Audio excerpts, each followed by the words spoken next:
Which comes first, sales or marketing? There is a big difference from hitting 100 or keeping it on 100 to 200 to even more. I mean, I know there's shops doing way more. That blows my mind that people have the audacity to talk. Like, somebody wants to give you money and that's how you want to talk to people? Absolutely not.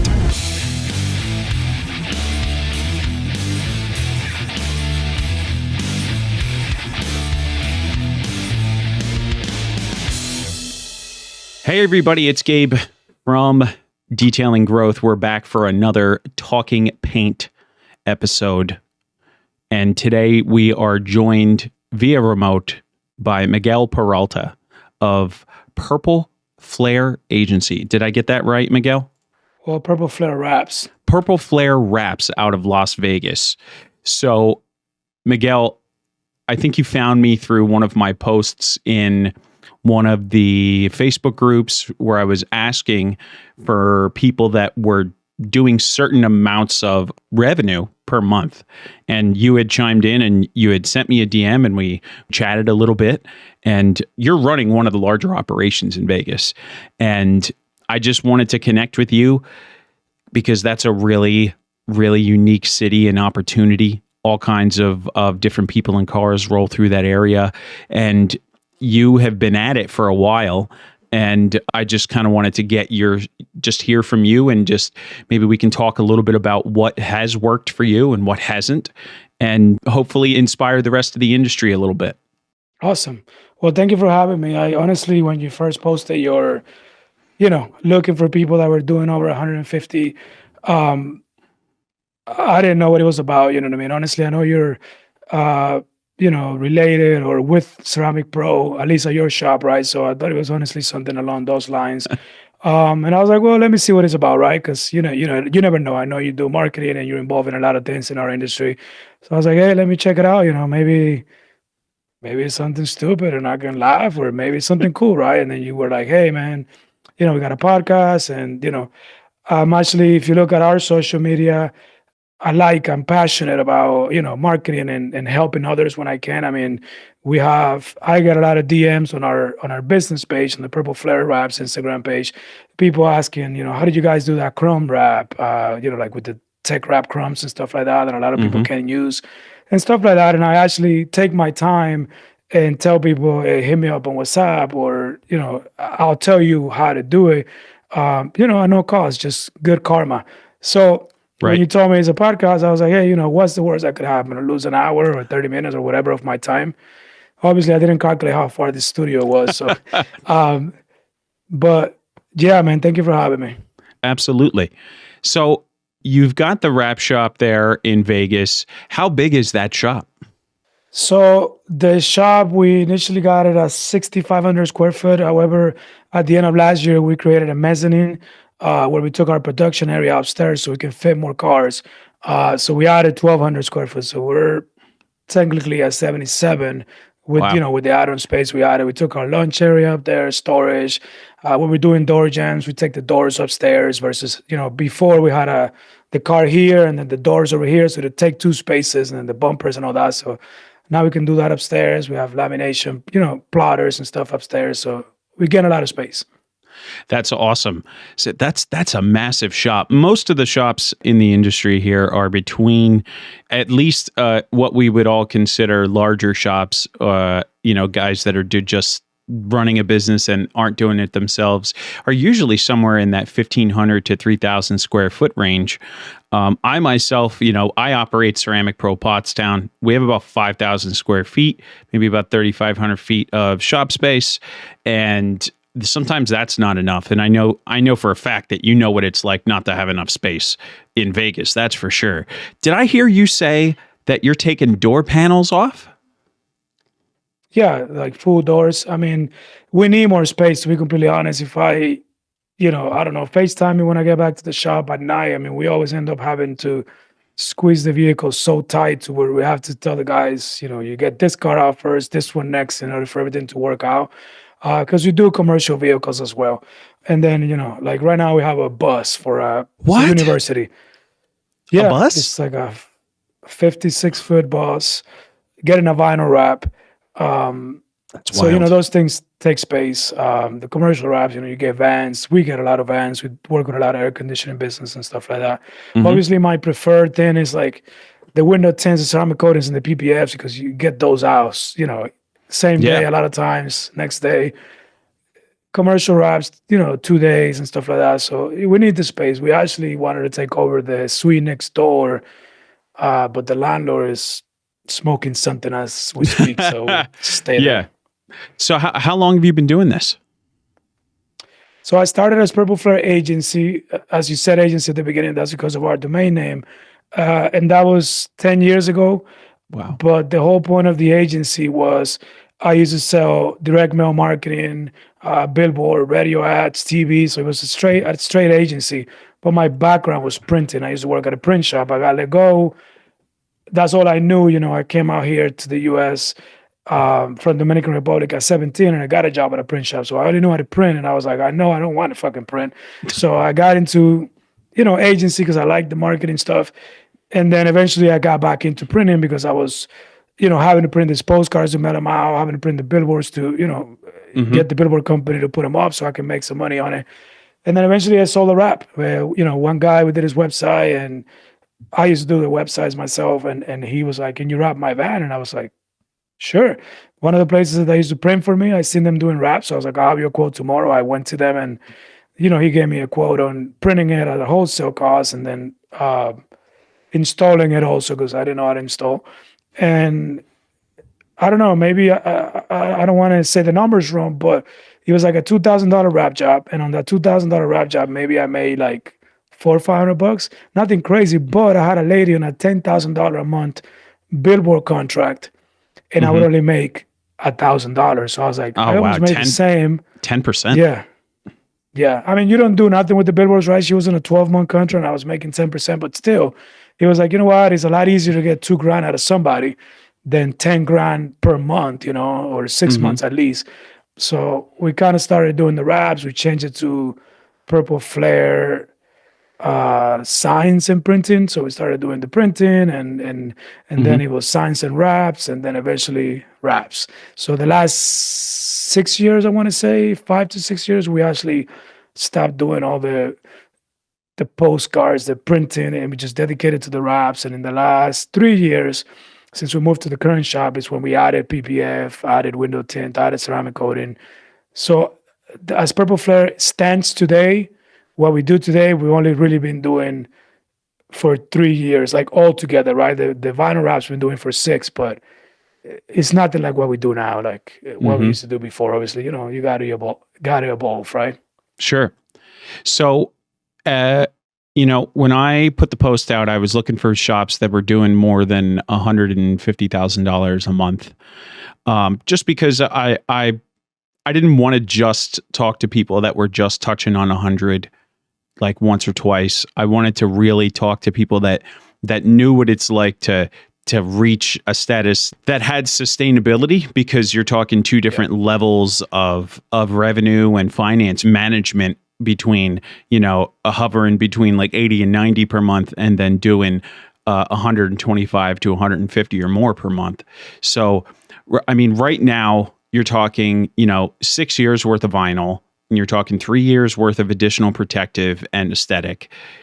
What's the average rev look like for you guys over there?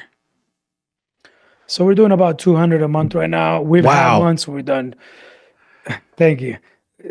We have months where we've done 300 with, like a big commercial job comes in. This is a good one. We had a job where I think last April or June, Celsius reached out. Oh, yeah. And they the wanted, energy drink company. The energy drink company, through an agency, of course, but they wanted 12 Escalades fully wrapped in matte black with crumb letters and then removed in about 5 days. Oh my And they God. wanted all the wraps done in like 2 days. We told them we could do them in 3 days. We actually did them in 2 days. We did 7 the first day and 6 the second day. We actually left early the second day. And You had to then we put removed them everybody a on Sunday. that, right? Everybody? Yeah, everybody. And this is something I would say, if anybody, you're watching, you're scaling your business, you got to treat your installers right. But even if there's installers that might come up, like, Vegas is very competitive, and we have installers that come and ask for work, and maybe we don't need them right now. I'm always like, if I'm going to hire somebody, I want to make sure I have the work. But I'm like, hey, but you know what? I'll keep your number. And if a project comes along where we need you, I'll give you a call. And, we had a few guys like that, maybe 3 or 4 that I brought in just for the project. That were, one was out of a job. Another one is he used to work with us for about a year, but he's an electrician by trade. He worked with us during COVID because, the company he used to work at was shut down. So he was really, really good installer, so he would come in the afternoons, like at 2:00 those days, and help for a few hours. Another guy was working somewhere else. So he would come at night and do the logos. And yeah, we got it done. We got it done. And in that month, we had like 290 because, that was a good, quick, job for like 50, 60K that we did in 2 days, which normally... Because they knew they couldn't be perfect either because you're ripping them out so far. So it was just like, you do everything you can to get it right and to make it look fantastic. But like at the end of the day, it was lick and stick, right? It was just like, let's get it done. Let's make sure there's no massive edges and creases and like get the logos on it, get it out. 100%. As a matter of fact, the agency that hired us, they were impressed because they've used another shop before and they never took the handles out. We have a shop mechanic, and I'm like, what am I going to do? Give this kid 2 days off? Because, that we set up the shop to just be those 2 days. I'm like, no, take off all the damn handles and then just run back and put them on. And that made the installations obviously way faster. And then so he would wipe down the cars, take out the handles.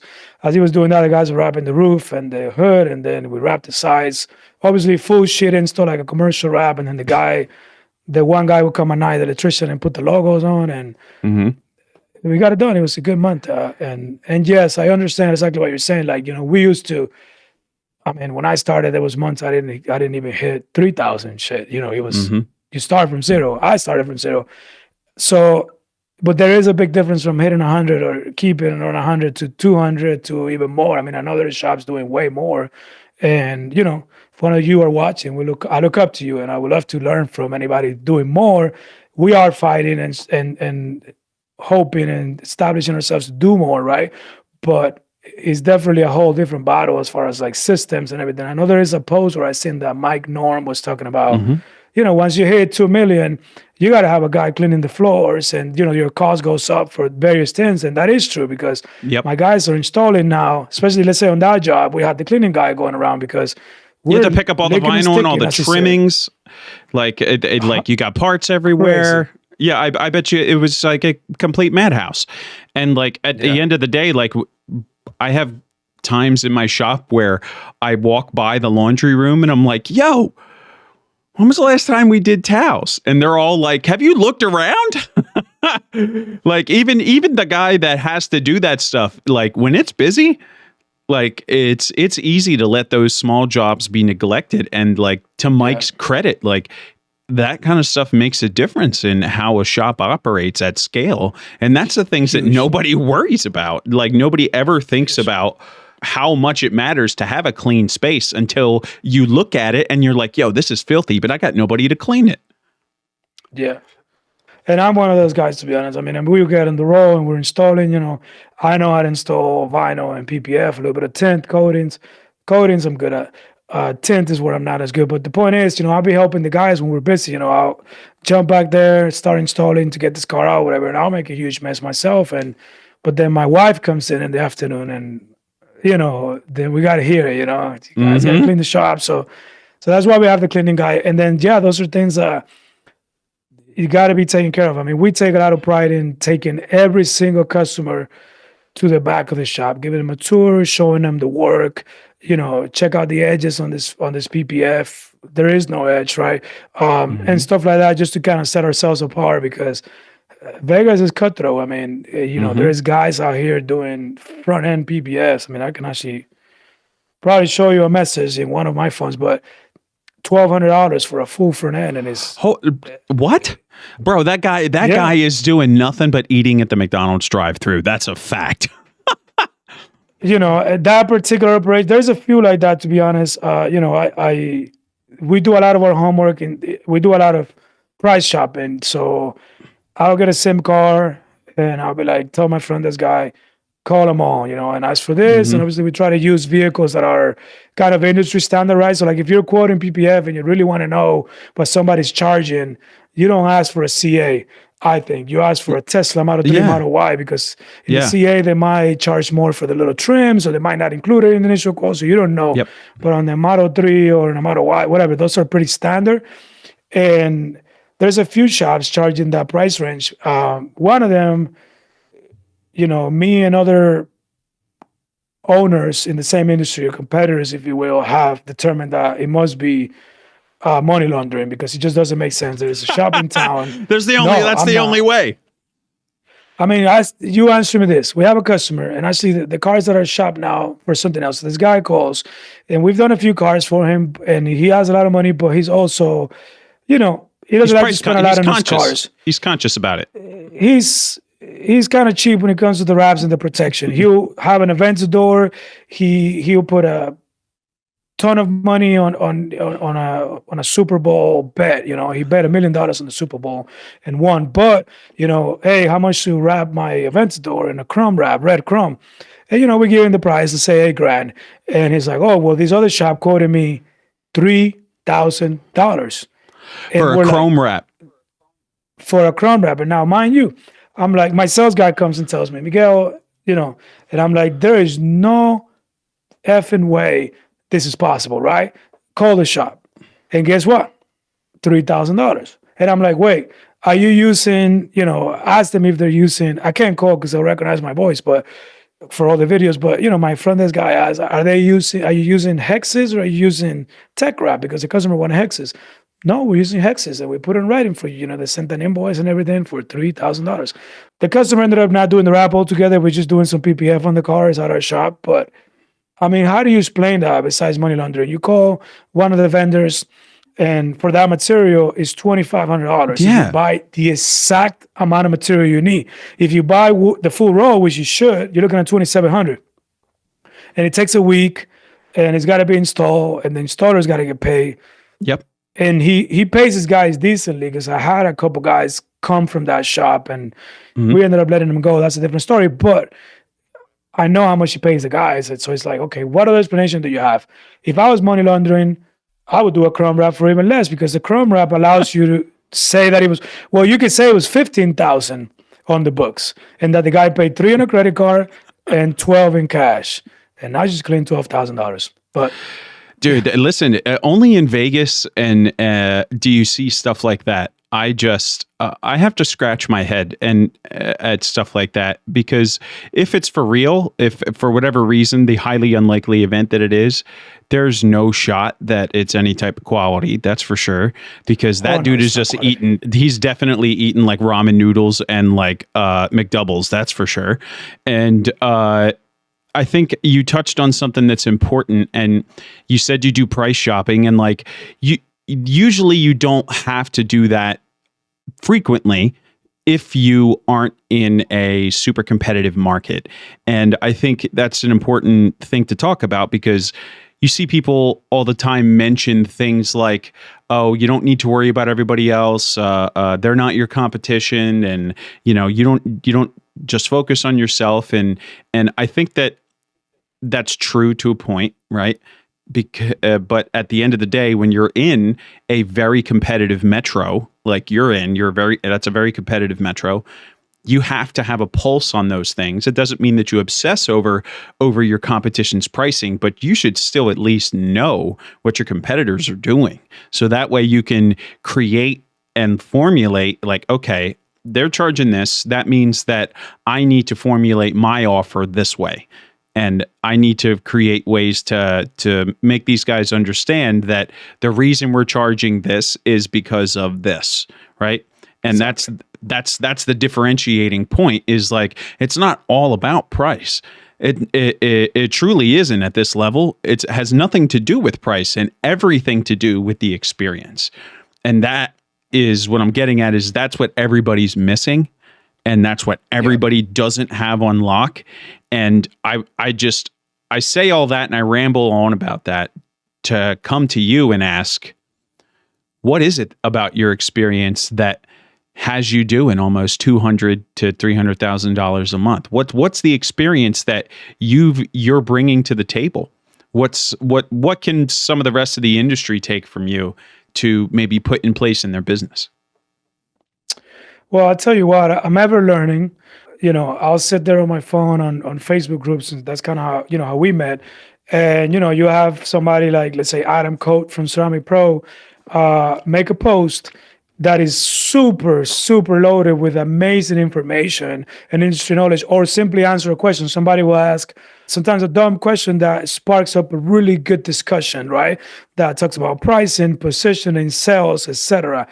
I know what you're saying, and there is markets, and I know some of those guys that are saying that, like, oh, you don't have to, price shop. You don't have to this, you don't have to that. It depends what market you're on. I have a friend, a good friend of mine, Kevin Yu with Auto Film Solutions in Colorado Springs. That's not a very competitive market. He's doing way more than we are. I mean, way more than we are. And they are more relaxed in doing those numbers. But here's the thing, Kevin's background, my background was printing, right? So we didn't do wraps, we printed. So I knew nobody. So I've been building my relationships. Kevin's background, he used to work doing window tint and paint protection film at some dealerships. So when he opens his shop, he can, reach out to those people that he already knows and get some of those accounts that are dealership accounts that give you a level of stability. Second, the market over there, they have snow. So people want to protect their cars with PPF to protect them from the snow and ceramic coating and stuff. They might sell less window tint or less high performance window tints than somebody in Vegas, but it's still a less competitive market. And the people, just the type of people that are on those cities are different than the people, let's say, in a market like Vegas or maybe Miami. We have a lot of people that are migrating into town and they don't give a damn about a relationship with you or anybody else. They want to protect their cars. Some of them want quality, some of them just want a price. Ultimately, they, it's really initially about the price for them, and the price shopping allows us to know XYZ shop is charging $1,200, XYZ shop is charging $3,500 or $2,500 or whatever. It allows us to know what to say, what to do, how to position our offer, right? So like, last month was really slow, kind of middle of the month, and I'm like, okay, I'm freaking out. We're not gonna hit our numbers. Let's do a sale, right? So we do a blast through our CRM, and we basically keep the same price of the front end, but we just added the pillars. We get the pillars or the door edges, which you can fit in the scrap plot anyway. 100%. And then boom, that, we send that to all of our contact lists, past customers, current customers, leads, everybody, you name it. They all got a text. Sales came in. Some people, there was a guy, for example, that came in for a commercial wrap. We did a sale on every single tint. So for like window tint, we did, if you buy a full tint, we were doing like 40% off on the windshield, which we have the windshield's price at $300. So we brought it down to like $200 and something, which is cheap, but we're still bringing people in the door. And now we are adding ceramic coatings and other stuff. And yeah, you extract value on the cross sell and the upsell. Exactly. And these are people that are already on our contact list. So I could go and say, Gabe, which, I know you do ads. Hey, can you increase my budget on my ad spend? So now I'm spending $500 or $30 more per lead to get new leads. Or these are people I already talked to. They already see my Instagram. They see my YouTube. They got a quote from us. It wasn't the right time for whatever reason. And now, they got a little bit of an urge. They buy it. There was a guy that had a fleet of commercial vehicles that came in from that sale. He didn't need PPF or tint. But he's like, yeah, I talked to you guys 8 months ago. I'm finally ready to get my commercial vehicles. I could get it in next week because it's spring break and we're shutting down. Well, bring them down. That was 3 vehicles, and that's all it takes, just to have the bare minimums of essentials in marketing. Like a CRM is massive, like one that supports your business on every single front. If you don't have that, forget it. There's like, you don't stand a shot in a super competitive market without a tool like that, without having to eat ramen noodles every day, because you need tools that support email. You need tools that support text messaging. And the biggest and most important of all, and I think that this is the one that I get the most frustrated with, is guys talk to me and they say, Gabe, I don't know where my marketing dollars are being spent. I don't know what kind of return I'm getting. And the first question out of my mouth is, okay, do you have a CRM? Where do all of your leads go? and they don't have anything. And I'm like, so you're advertising on multiple platforms and you don't have a way to track the source of your inbound, right? Source tracking for inbound is the only way that you can truly measure your return on your ad spend and marketing dollars. There's no other way to do that. And I talk to smaller ops all day long, and I try and give as much as I can, but sometimes I have to like turn it off and like not respond to DMs and leave people on red, not on purpose, but simply because if I didn't, I wouldn't get anything else done, because people come to me with that kind of stuff all the time. And it's some of the, I want to give, but at the same time, there's so many of them that just they don't have a clue. They haven't been given good education. They never took a business class, not even the most basic one. And I come all that to say this is, if you were going to extract any piece of advice from how you're marketing your current business and how you're using those tools available, right? What advice do you give to somebody else who's considering looking for a CRM to support their business? Like, what should they look for? What type of company should they be looking for to operate that? I'm glad you changed the question. That's exactly what I was going to say. Instead of looking for, you need a CRM, but I will say on my experience, because we did everything trial and error. And like I said, I used to be an agency, so I used to run my own Facebook ads. And that was an ongoing battle. So I would book some jobs, like really be on top of the ads, book some jobs. And then I would get busy. And then I would let the ads go to crap, because you're not optimizing them. And the leads, we weren't closing. So I'll be busy for 2 weeks, slow for 1 week, busy again for 2 weeks, slow for 1 week. That week that was slow, I would get on the sales process and on the marketing and then get some leads again. The first thing I would do is definitely find a company that can do your ads in a whole. Then, I found somebody that can run when we kind of started trying to scale or putting any money into marketing outside of me doing it. I found a company that would do Google ads, and that's all they would do. No Facebook. So then I'm doing the Facebook and the Instagram or whatever. And that's not good. I think you need a company that can do both. Really just hand that up to somebody, focus on being good at selling and good at installing, right? The marketing and the sale is as important, or if anything more important. That's what I was going to ask you next. Which comes first, sales or marketing? Because this is the most debated question. Marketing?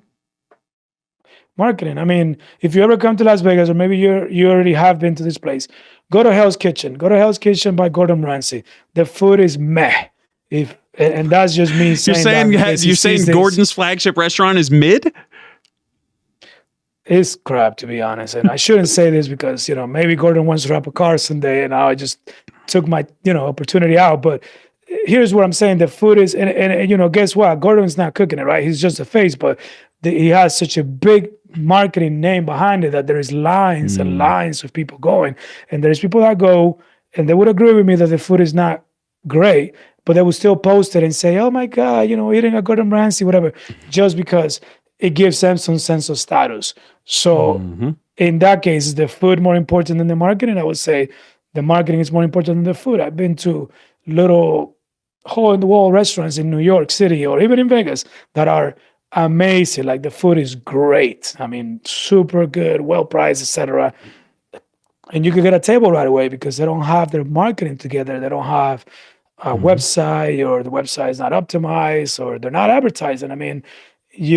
I believe you are only going to get as far as your reach, right? So how do you increase your reach? By, you either become a celebrity or an influencer, which that's probably harder than saying, I'm going to put $100 a day on Google and get fucking 10 leads for PPF and close 1 or 2 of them.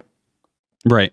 And I think that's where, I am of the belief that marketing is very important, but ultimately to execute on marketing requires sales skills. And I'm a big believer in that. Maybe during COVID, the sales skills didn't really matter because people were cash rich and they had like the small business stimulus that went out and like they had that and people were just like, you can get me in tomorrow. Here, take my money. But now that that's faded away, it's been reabsorbed and like it's not surplus anymore. Now the marketing is important, but now it's who has all of their points in place? Who's got all their structure? Who's got all of the pillars supporting their business? And next to marketing, if not more than marketing, it's sales skills. Because if 100%. somebody comes to you and they want whatever service from you, they want a full front, and you don't get them, and you don't convert them, what do you think is going to happen? Even if you can't convert them right then, but if you don't have a chance at having a really genuine conversation and building that relationship with them, what do you think happens? They hit the back button, go back to Google, and find the next shop. And they're going to keep going down the list until they find the shop that's going to deliver on the experience, right? And deliver on that, somebody that has those sales skills to be able to cut through the BS objections and the noise and be able to have a serious conversation. And that's almost, I'd say 75% of the industry doesn't have that skill set dialed in. I think you're right. And I wasn't saying, maybe I should have said my answer better, right? But I'm with you. I feel like, well, in order for you to do sales, first you got to market, right? Sure. You need the opportunity. So you need the opportunity, and that's through marketing. That's through, SEO, whatever, an Instagram video, whatever, right? That's marketing. And then you got to sell. Yes, I strongly believe that. And I actually talk to, obviously we deal with a lot of customers to do the numbers we do. And I always talk to people and I ask questions, what other shop did you go to? I'm always doing the research, like once they're dropping off the car, nice to meet you. That's in the case I didn't close them, meeting them at the time of dropping off, and they dealt with my guy, Ivan. How did you hear about us? And, what's the referral? Did you find us on Google? Did you see us off the freeway? Did you talk to any other shops? Why didn't you go with that shop? How much did they quote you, etc.? I get as much info as I can. And I think sales, okay, now we're on Google. We're on the first page. Get that out of the way. Sales is definitely the most important. Once, we're all there and they're calling everybody, sales is the most important. In fact, I had a lady recently, her car is at the shop right now. It's a Ford Explorer. She wanted a full-body stealth PPF. So she calls, I get the lead. I give her a quote and she's like, okay, I'm going to get back to you, right? I listened to some good sales trainers in the morning when I go to the gym, whatever.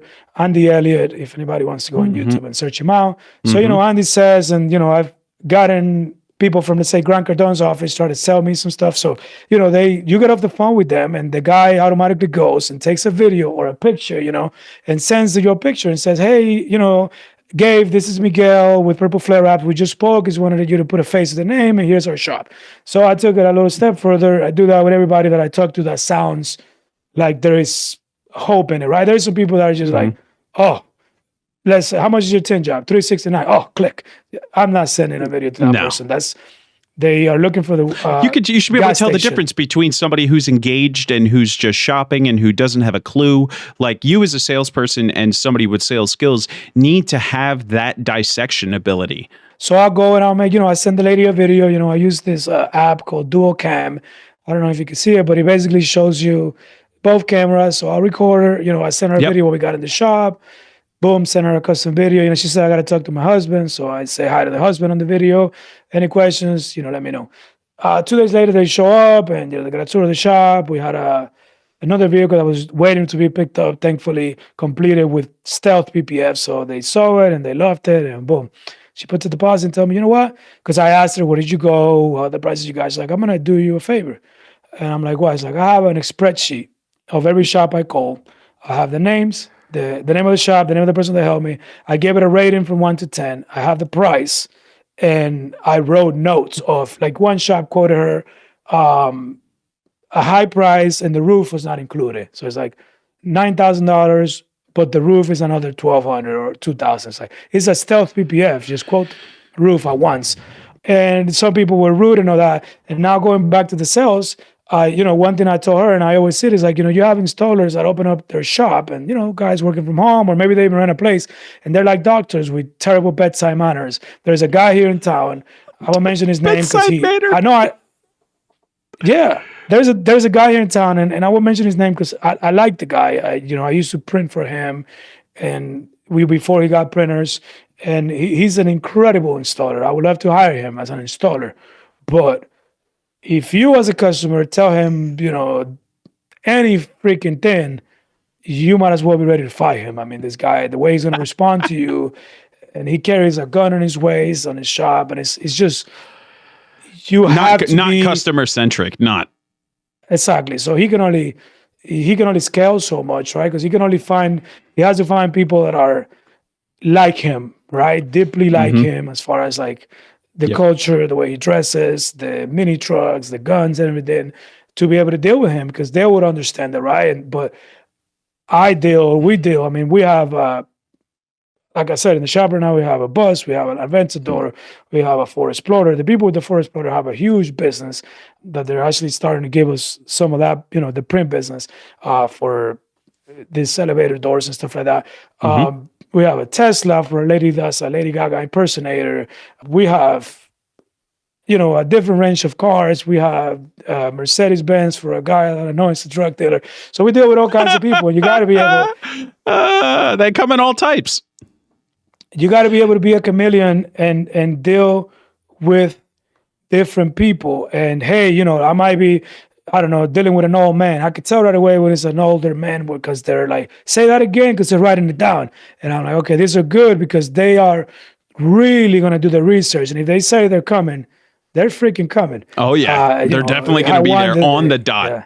They went to MapQuest and printed it out. Yeah, we actually had one today. He had a Rivian and he came in. And, if you don't have the experience, you will make the mistake that one of my guys is going to make. He's like, oh, this guy's here. He said he spoke with you on the phone. He's here to get a quote. He has a Rivian. He wants PPF, blah, blah. But I think he's shopping us. I'm like, why do you think he's shopping us? Oh, he has a paper with a bunch of things written down to take notes. I'm like, oh, no, he's leaving a deposit is what he's doing. And he's like, why you say that? I'm like, how old is he? He's like, oh, he's older. I'm like, that's how old people roll. Like, just don't put any bad energy. I'll be right there. So I start giving the guy a tour of the shop, and I see him adding to the list. And he went from being a front end to a track pack, plus the pillars in black and the back bumper in black and tint and this. It would become like a $7,500 ticket. But when I noticed it was that detailed, and I do have a short attention span, and the guys come and ask me to buy more material, and, I have a wife and kids and whatever, I have a lot going on. So then I'm like, you know what, sir? I give him the tour, and then I sat and we have a conference table set up for this. And I'm like, just sit right there. Let me get you a water. And I get Ivan. Ivan is my sales guy. And Ivan, his job is to sell. So if it takes 3 hours, he would take 4. And he would really take his time with that guy and do what it takes. And sure enough, I had him on the front end already, 2,000 for the front end, pretty standard. But I knew that he had more on the list because I seen it. That's when I got Ivan. I was like, hey, look, make sure you get him to flip the page because there is more stuff, and just close him. He's taking delivery next week, Ivan, he's like a chameleon, we could talk to an old man, we can talk to a drug dealer, we could talk to a businessman with the respect they deserve and making them feel like a home. And, Ivan closed him. The guy walks out to his car, brings a freaking 20 as a deposit. A week later, he leaves his car, comes back and pick it up and pays everything in cash. And if it was the guy that I was talking about earlier with the gun on the waist, as a matter of fact, I had another customer that went to that guy and he wanted to wrap an electric scooter. The guy was a retired vet that got harmed, lost a leg or whatever. And he had an electric scooter. He wanted to wrap it in military camo. He went to that guy's shop. He asked for a quote. And the guy said, well, I need to see the scooter. And he said, well, it's in the truck outside. Well, I don't have fucking time to go outside right now. That's what he answered him. What? Yeah. 100%. Dude, that blows my mind that people have the audacity to talk. Like, somebody wants to give you money and that's how you want to talk to people? Absolutely not. Yep. And I get it. They're thinking, oh, well, what is this guy? A $500 scooter, $700 scooter. I'll fucking take him any day. Guess what? And actually, this just came to me right now as I put it together. We did the guy's scooter, I probably charged him like $600. The guy was really happy. This is about a year ago. Last week, and I have the check on my desk. I have to cash it. A company called Adaptability that he referred, that takes care of people like him, came to wrap one of their trucks. They have 4 trucks. They came to wrap one to begin with, and they dropped $3,800 because we took the scooter. And we made money on the scooter. The scooter was like a printing house. We printing house, we have a printer. So the print was probably $50. So It's still money. Yeah, exactly. Everybody's money is green at the end of the day. And listen, sometimes like I can tell you for sure that either me or Justin, my GM, if that guy came into our shop, we bend over backwards for that guy. Number one, he's a vet. And they deserve to be treated better than everybody else, including you and me. And number two, the fact that this guy was willing to come. They're a community too. Oh, yes, they are. They're very, very tight-knit. And the fact that they're willing to come out and consider that, like that tells me that it's something that they're interested in and they care about. And like all it takes is just a little bit of energy and compassion for somebody, and that gets repaid to you. And I that goes 100%. Back to the first statement that you put out, and that's just like putting good karma out and putting good energy out. Because at the I was just gonna say that again. The good karma returns to you tenfold. 100%.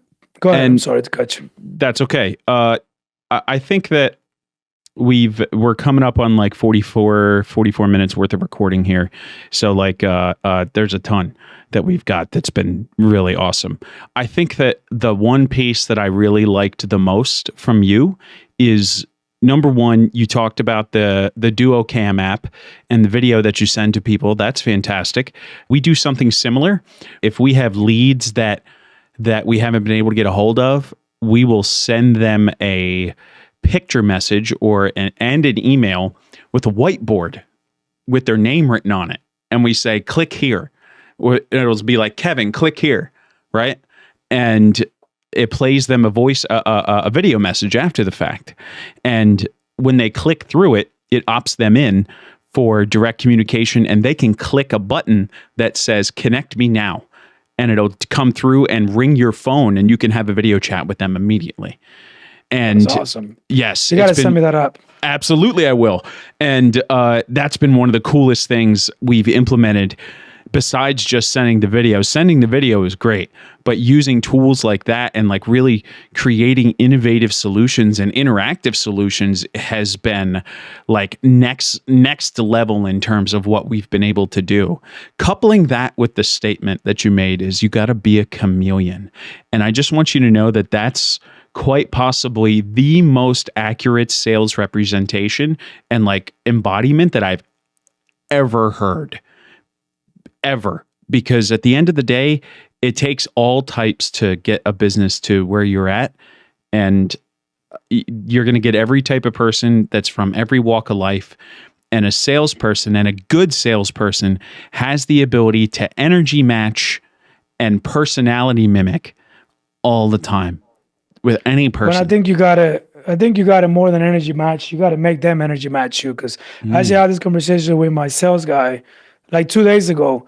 And just like I said, he lost the damn sale. So he had this guy, we use a CRM that records the calls and everything, right? Which I know you do that for your people as well. And that's very important because, I can go back and listen to my own sales call, and I go back and listen to his sales calls. And more importantly, if a client is on the phone and he's saying, you guys quoted me this, I could see the conversation, but I heard the call and, first, it sounded like the guy is really for sure on the first call, the one that I didn't hear. He's going to drop off the Tesla tomorrow. He's taking delivery at 3. I'm going to meet him at the dealership. I'm going to help him. I mean, we go out of our way. You want a full body PPF and you worry about the inspection of Tesla, I'll be there. I'll do the inspection with you. Do the same thing, 100%. And we'll drive the car over here. You can follow me on the freeway. Yep. I'll get a flatbed, whatever it takes. We want your business. We want your business for life. And that's important to state it to people. But anyways, the guy calls back around 6:30, and I told him, look, if you're not going to be present on the phone call, just don't take the damn phone call. Because he was talking to the guy, yeah.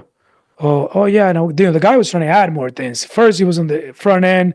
We have a package which is front end, tint, and coating. And he was on that package, and then he's like, he wanted to add the rocker panels, and the pillars, make it a track pack. Right. And he's just yeah, we can add that. It's going to be, kind of like, bro, I called him right after. I'm like, I just heard your phone call. Were you ordering fast food or what the fuck were you doing? Like, you better wake the hell up, man. Like, that's not cool. That's what I told him. oh, well, that's how he was talking. I was like, yeah, that's how he was talking. But think about this. He's not getting a fucking Corolla. He didn't go by a dealership.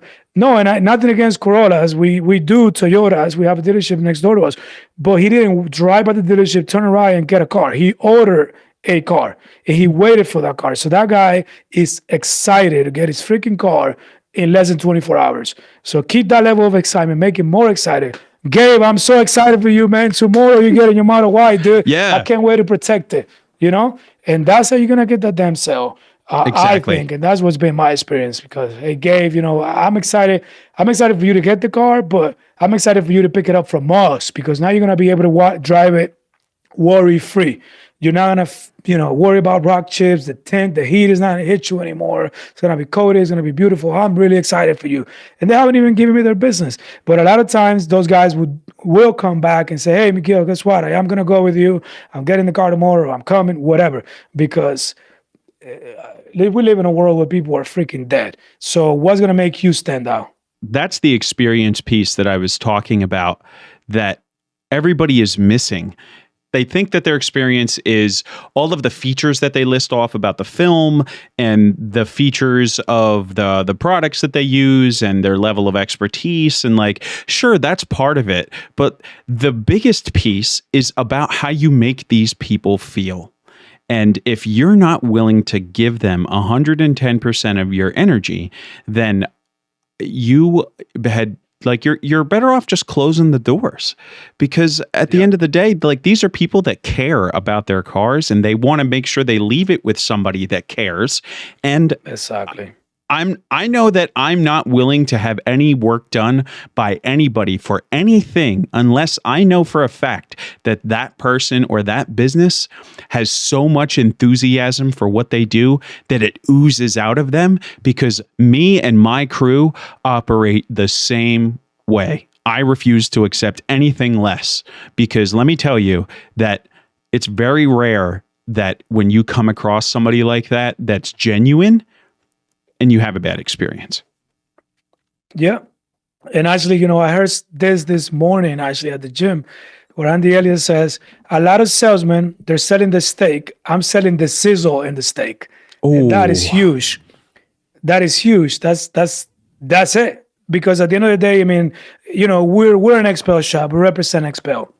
Mm-hmm. But and XPEL is a great partner. And if my rep sees it, his name is Paul. I love Paul. He takes care of us. There's a problem. He sends us shirts and brings us food and everything. But, don't take this out of context, but, fuck XPEL and Ceramic Pro and Suntech and everybody. Because at the end of the day, I'm fitting my family through my company. So tomorrow, XPEL may get bought out by 3M, and now we're a 3M shop. And tomorrow they may get bought out by Lumer, and now we're a Lumer shop. I don't really care. I tell people, clients, right, a lot of films, and you can see it if you go on our Instagram, a lot of films have the same warranties nowadays. A lot of films, the market is very competitive. The same way it's competitive with us. The film companies are all pushing to have the next best 10. People have arguments about what's better, a Ford or a Chevy. Well, they're both going to give you 100,000 miles. They're both freaking trucks. It's an opinion thing. What I want you to know, Mr. Customer, let's say Gabe, is that I'm going to give you the best service and we're going to give you the best possible install. We're going to stand behind our work, and I should tell people about experience we had. There was one time I was starting out and this guy hit me up to wrap a Bentley. And it was like, shoot, let's get a Bentley in the shop. Gave him a great price, $2,000 for the wrap, which is bad. And I used to have, I didn't have a dedicated shop mechanic, so I used to have this guy come in, a mechanic, take out the door handles and bumpers and all that. He took it apart. I personally wrapped the car. When he came to put it back together, he did something wrong where the car locked out. We got locked out of the car. So I called the customer because, there was information online that maybe because the car wasn't jacked because we powder coated the wheels, maybe the car went into anti-theft mode, whatever. The guy, being a Bentley owner, not knowing anything about the car himself, says, just get a locksmith and open the damn windows. Don't worry about it. No, you gave me a great price. I'll pay the locksmith. He sat there as the locksmith came. The locksmith opened the windows and left. He paid him $100 and tipped him $20-$30. The locksmith left. I found him a marketplace or something like that. Never seen the fucker again. 2 days later or 1 day later, the customer calls me and says, well, Miguel, today I put the top up and to drive, and the windows, when they go up, they drop. They won't stay up. They stay like 6 inches open. So, let's try to figure it out. I called the locksmith. He doesn't answer. He's gone. The mechanic that took it apart for me didn't know anything either. So we ended up going to a shop, and it cost me $5,500 to get to get 2 new window regulators installed on the Bentley. And guess what? This is what I would tell people. We paid it. The guy still gave us a good review because we paid it. And we obviously lost, right? I mean, he still had the wrap, but we stand behind the work. So, when a customer says, "Oh, well, what? I never heard of Expel. I heard of 3M. I heard of Lumar. Or is Expel better than this?" I'm like, they're all really good. If you Google it, Expel is definitely one of top 3. However, you don't have to worry about that. This is what you have to worry about. We'll get the car back to you in X amount of hours. We stand behind our work. We this, we that. We wrap our edges. And again, we do everything electronically. So we send you reminders of your appointment. We do a 2-week inspection where we have you come back, and that's automated. We send you a yearly reminder. So in 1 year, we tell you, hey, come back for a deep cleaning of your PPF or a boost of your ceramic coating, whatever. And that's where the sales needs to be or should be, because at the end of the day, what's the difference between this doctor and that doctor? They're both going to give you aspirin. It's how this one makes you feel about it, right? He might tell you this aspirin is going to change your fucking life. You're going to feel better. And now it'll work better in your mental level, Right. I think that the approach that you take on that is almost identical to mine. So this is almost the identical script that I give these guys. And I say, listen, as long as you're getting film from one of the big 5, that's Ceramic Pro, Expel, Lumar, SunTech, Stack, one of these companies like this, they all have a great product. But that's only 20% of what really matters. The other 80% is the shop you choose. And because at the end of the day, if you go and pick the shop that gives you the cheaper price, and then they start cutting on your car, you're probably not going to be super happy when you've got it looks like somebody drug a pizza cutter across your car. I had a client come through that has a Charger, and he loves this car. He's an ex-military vet, and he had went to this other shop, and they were quick to take his money, do the work. It turns out they did a really crappy job, and it was lifting and bubbling everywhere. It's just one of those shops that's just like, they just need a warm body to slap on film, and they just do a horrible job. But they've been around so long that they've got a decent reputation, but people don't do enough research. So he gets the work done. He gets lied to about what he's getting. He goes back to have some things fixed. Goes back a second time, and by the third time, it's horrible. He comes into my shop and he's like, hey, I have this car and I got the work done somewhere else. I'd like you to take a look at it. And as we open the garage door and he's pulling in off the street, it's like 30 feet away, and we all go like, oh no. You could see it from that far away. He pulls in, every single edge is cut short and gouged in this guy's car. And it was to the point where, like I said, listen, this bumper I might be able to wet sand, but there's nothing else that's going to get this stuff out of the hood. And it was like they took a pizza cutter and was just like this, and that's what they used to cut it. And remember that forest plotter I told you about? Yeah. Same thing on the hood around the forest plotter letters. He had a parcel front end, and we ended up having to wrap. We sanded it and it didn't work. So we ended up having to wrap the hood on vinyl. Yeah. And then do the PPF on top. Sorry to cut you, but no, yeah, that's exactly what we did. We did we had to do his hood, his roof, and his trunk in matte PPF to get this thing looking good again. And he went through all the extra effort to order the factory carbon fiber stripes and all that. And I was like, listen, you can get a set and put them back on top, but I think it'll probably look better without them. This guy ordered that car and spec'd it out the way that he wanted to. And he tried to do the right thing and picked the wrong shop. And he ended up with a nightmare. Luckily, the bumper was we wet sanded the shit out of it, and we were able to slap the film on, and it looked really good. You only see it if you really go squinting for it.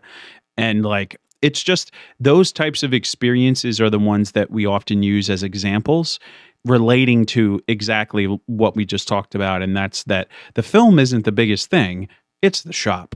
The shop makes the difference. Yeah. And I think that Yeah. I think on that note, I want to touch on one more thing before we go. Now you talked about the Bentley and like the $5,500 fuck you that you had for that. Tell me, what do you think the single most like maybe embarrassing or moment where you had a failure that you're just like, I can't believe this happened in your journey here? Like, what comes to mind? Yeah, the two things really come to mind: the Bentley, and then we had a lady one time that uh, back charged us for like 55. Well, I guess that's my lucky number, huh? $5,500. Just Um, put that together.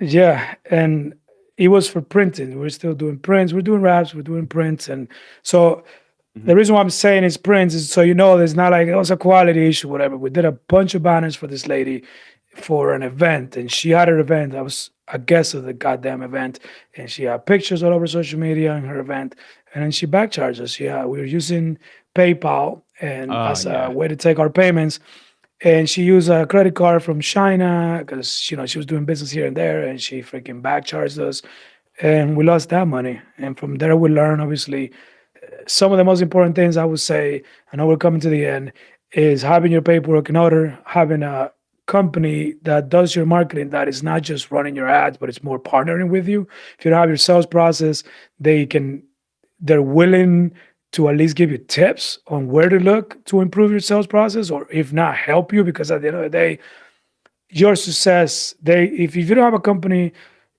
or if you have a company that's trying to get you like on a monthly retainer for 6 months, then they may not be a good fit to me, because I've been there. If you give me results, I'll be with you for life, because where am I going to go? I mean, why would I go somewhere if you're giving me results, right? And a company that is willing to, obviously guarantee or back up the results in that sense and help you, because you might be a great PPF or great vinyl installer or a great detailer, but you don't know how to market and you don't know how to sell. And now you are gave X amount of dollars to spend on Google a month and X amount of dollars to actually operate and, for his labor.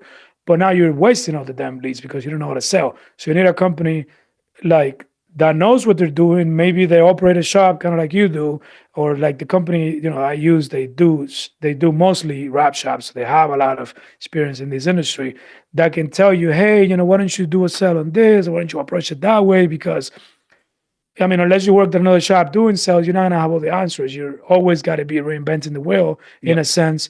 So, and two heads is better than one. And even if you can, you have the ad platforms. Like I know you can do self-serve ads on Google. You can boost a post on Instagram.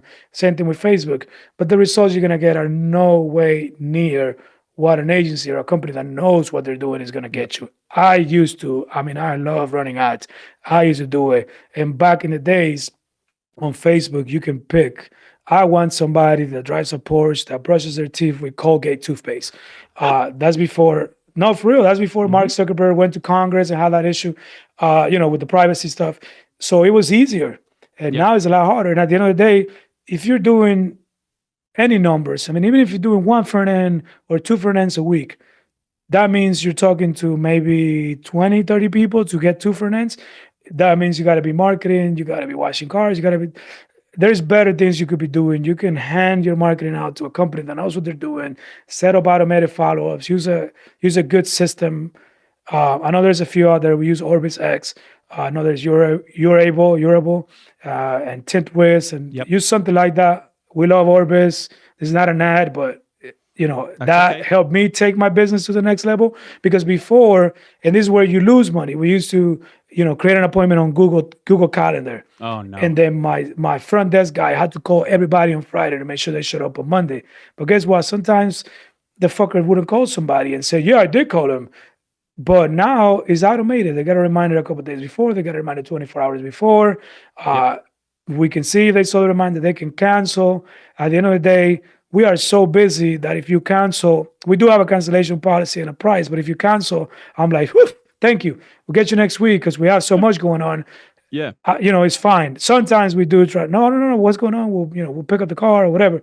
If we're really needing to do that project this week because next week we have a bunch of stuff going on. Right. But systems when it comes to marketing and systems when it comes to follow-up are a huge thing if you want to scale.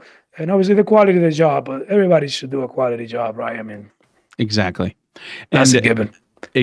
100%. Listen, Miguel, thank you so much for making the trip out to that studio there and, joining in. And I bet it was. And thank you for sharing the knowledge and just like having a really candid conversation. The goal of this and the whole reason behind Talking Paint is to put more knowledge out there for our sector, for these people that just, they don't know where to look, because our sector attracts so much in terms of blue collar and just people who just don't have the business savvy. And I just want to say that puts you in the upper echelon of the industry, because you've put the industry before your own needs, and you were willing to come to the table and like talk about your failures and talk about where things got messed up. And I would like to personally thank you for giving to everybody else, and thank you for coming on the podcast. So thank you for having me. Absolutely. So guys, make sure that you check out the purpleflairagency.com. That's their shop, Purple Flair Wraps. Check out their social media. The Instagram is off the chain. It's wild with content. Make sure that you poke around that, get a little bit of inspiration. And for those of you who are still here, please, we would appreciate if you would give our podcast a rating on Apple or Spotify. Hit the like button, subscribe to us on YouTube, and please leave a comment. We'd love to hear from you. We'd like to hear about what you'd like for us to cover next. So thank you, everybody, for listening to Talking Paint. We've got Miguel Peralta from Purple Flair Wraps, and my name's Gabe Fletcher. I operate Detailing Growth in Ceramic Pro Pottstown for Talking Paint. Thank you so much for listening.